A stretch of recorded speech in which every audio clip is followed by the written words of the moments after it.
కొత్త ప్రదేశంలో దారి తప్పిన ఒక వ్యక్తి అనుభవించిన భయాందోళనలను గురించి తెలుసుకోవడానికి అనువైన పద్ధతి.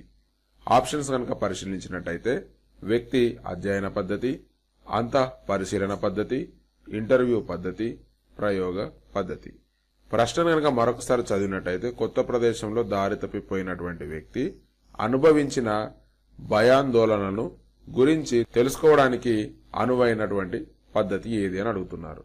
ఇక్కడ మనం మెయిన్ గా గుర్తుంచుకోవాల్సిన విషయం ఏంటి అనంటే ఇక్కడ అనుభవించినటువంటి అని ఇక్కడ ఒక పదం ఉండదండి. ఇక్కడ కీవర్డ్ లాగా మనం భావించాలి.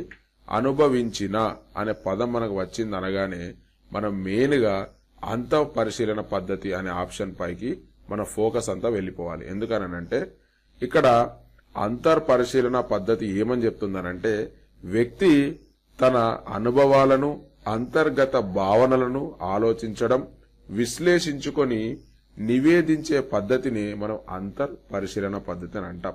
ఈ అంతర్పరిశీలన పద్ధతిని సెయింట్ అగస్టిన్ కనిపెట్టడం జరిగింది. మోచేతికి ఒక చిన్న గుండు పిన్ను సహాయంతో గుచ్చడం ద్వారా ఏమైతుందనంటే ఆ నొప్పిని లేదా ఆ పెయిన్ ని, బాధను అనుభవించడం జరుగుతుంది. ఆ బాధను ఎవరు అనుభవిస్తారు?